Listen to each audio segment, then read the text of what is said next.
kept our course southwardly for 4 days after giving up the search for the Glasses Islands, without meeting any ice at all. On the 26th at noon, we were in latitude 63 by 23 south, longitude 41 by 25 west. We now saw several large ice islands in a flow of field ice, and not, however, of any great extent. The winds generally blew from the southeast or the northeast, but were very light. Whenever we had a westerly wind, which was seldom, it was invariably attended with a rain squall. Every day we had more or less snow. The thermometer on the 27th stood at 35. January 1st, 1828. This day we found ourselves completely hemmed in by the ice, and our prospects looked cheerless indeed.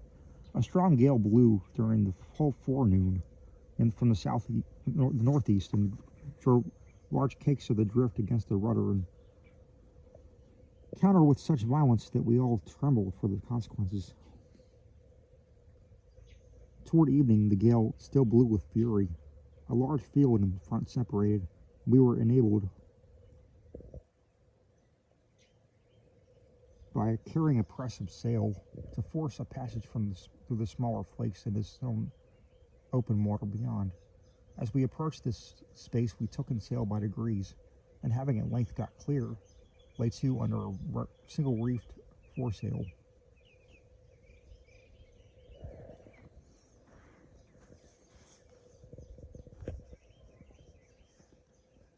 January 2nd. We had now tolerably pleasant weather.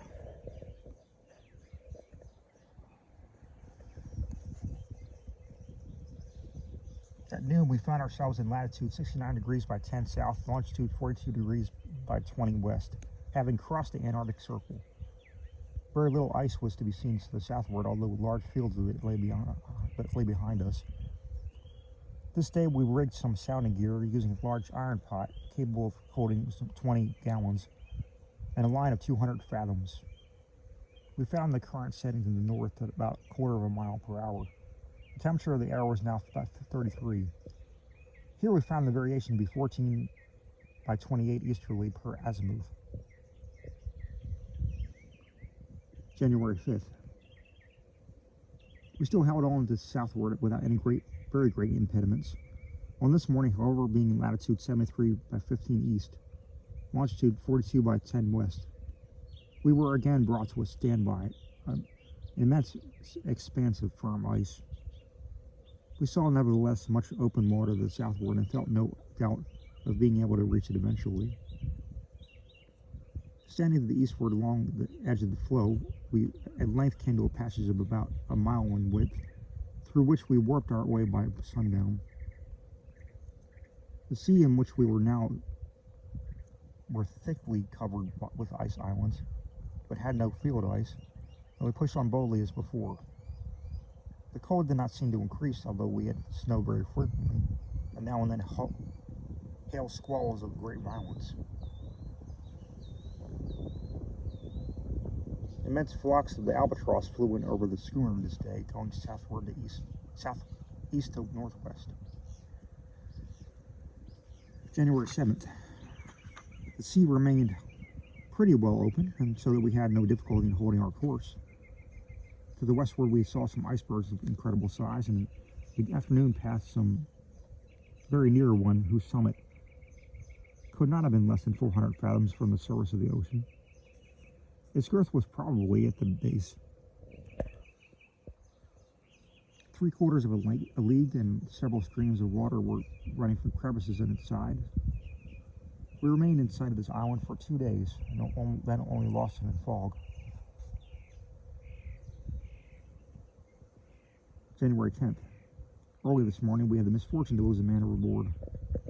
He was American, named Peter Rendberg, a native of New York, and was one of the most valuable hands on board the schooner.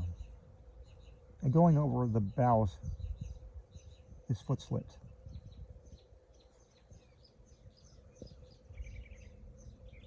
And he fell between two cakes of ice, never rising again. At noon of this day, we were in latitude 78 degrees by 30, longitude 40 degrees by 15 west. The cold was now excessive when we had hail squalls continuously from the northward to the eastward. In this direction we had also several more immense icebergs and whole horizon to the eastward appearing to be blocked up with field ice, rising in tiers one mass above the other. Some driftwood floated by during the evening, and a great quantity of birds flew over, among which were nowies, petrels, albatrosses, and a large bird of a brilliant blue plumage.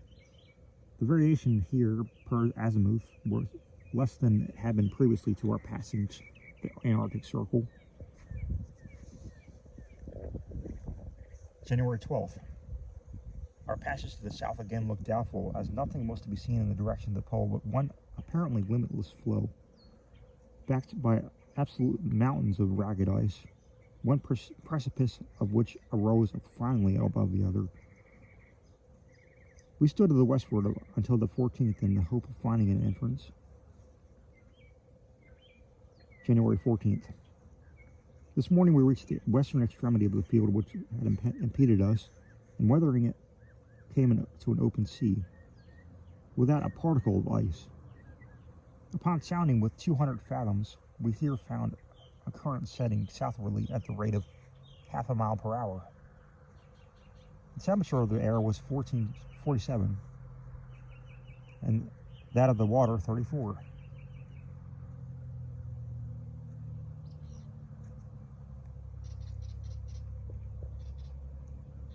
The temperature of the air was 47. We now sailed to the southward without meeting any interruptions of movement until the 16th, when at noon we were in latitude 81 degrees 21, longitude 42 degrees west.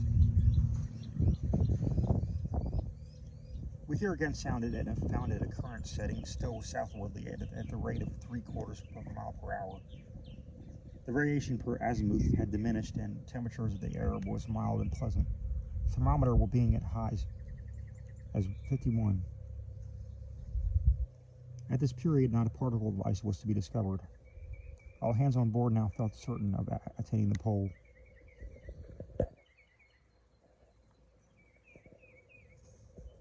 January 17th. This day was full of incident.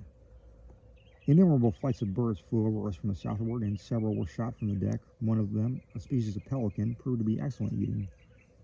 About midday, a small floe of ice was seen from the masthead, off the larboard bow, and upon it there appeared to be some large animal.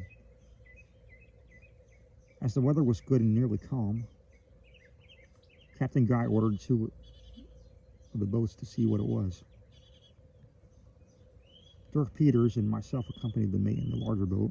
Upon coming with the floe, we perceived that it was in the possession of a gigantic creature of the race of the Arctic bear, but far exceeding the size of the largest of these animals. Being well armed, we made no scruple in attacking it at once. Several shots were fired in quick succession, the most of which took effect apparently in the head and body. Nothing discouraged, the monster threw himself into the ice. From the ice and swam with open jaws to the boat in which Peter and myself. Owing to the confusion which ensued among us at this unexpected turn of the adventure, no person was ready immediately with a second shot, and the bear had actually succeeded in getting half his vast bulk across our gunwale and seizing one of the men by the small neck before any efficient means were taken to repel him. In this extremity, nothing but the promptness of the agility of the Peters saved us from destruction.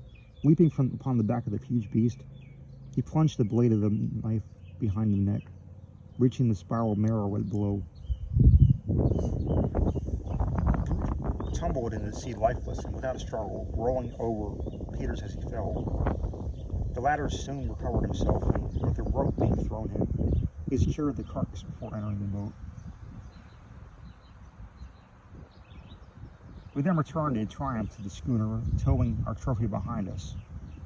This bear, upon measurement, was proven to be full 15 feet in his greatest length. His wool was perfectly white and very coarse, curling tightly. The eyes of the blood red and larger than that of the Arctic bear. The snout was more rounded, also, rather resembling the snout of a bulldog. The meat was tender, but excessively rank and fishy, although the men devoured it with avidity and declared it excellent eating.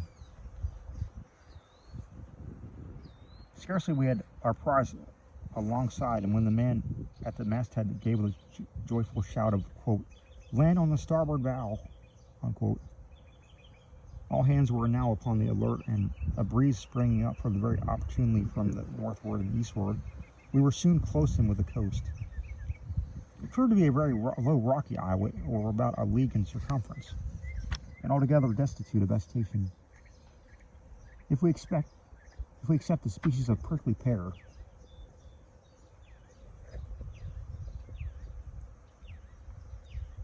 and approaching it from the northward, a similar ledge of rock is seen projecting into the sea and bearing a strong resemblance to corded bales of cotton. Around this ledge to the westward is a small bay. At the bottom of the boats effected a convenient landing. It did not take us long to explore every portion of the island, but with one exception, we found nothing worthy of our observation.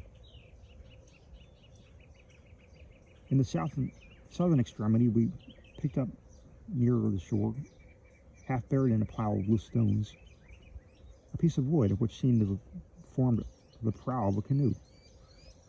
There had been evidently some attempt at carving upon it, and Captain Guy fancied that he made the figure of a tortoise, but the resemblance did not strike me very forcibly. Beside this prow, if it such it were, we found no other token that living creature had been here before.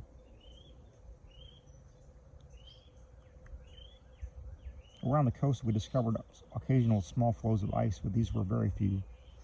The exact situation in this islet, to which Captain Guy gave the name of Bennett's Islet, in honor of his partner in the ownership of the schooner, is 82 degrees 50 by south latitude, 42 degrees south degrees 20 by west longitude.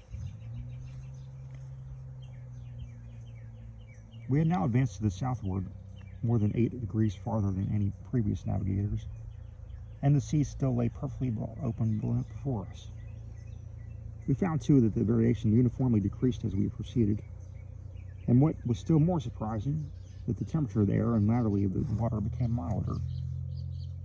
The weather might even be called pleasant.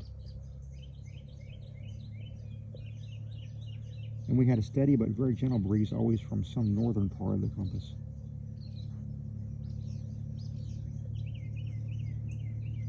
The sky was usually very clear, and with the slight appearance of thin vapor in the southern horizon, this, however, was invariably of brief duration. Two difficulties alone presented themselves to our view, and we were getting short of fuel, and symptoms of scurvy had occurred among several of the crew. These considerations began to impress upon Captain Guy the necessity of returning, and he spoke of it frequently. For my own part, confident as I was of soon arriving at land of some description upon the course we were pursuing, and having every reason to believe that from present appearances that we should not have find this sterile soil met with the higher Arctic latitudes, I more impressed upon him the expediency of persevering, at least for a few days longer, in the direction we were now holding.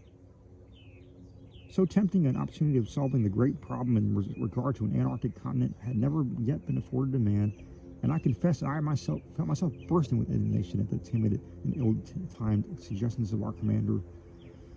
I believe, indeed, that what I could not refrain from saying to him on this head had the effect of inducing him to push on. While, therefore, I could not but lament the most unfortunate and bloody events which immediately arose from my advice, I must still be allowed to feel some degree of gratification having been instrumental, however remotely, in opening to the eye of science one of the most intensely exciting secrets which has ever engrossed its attention.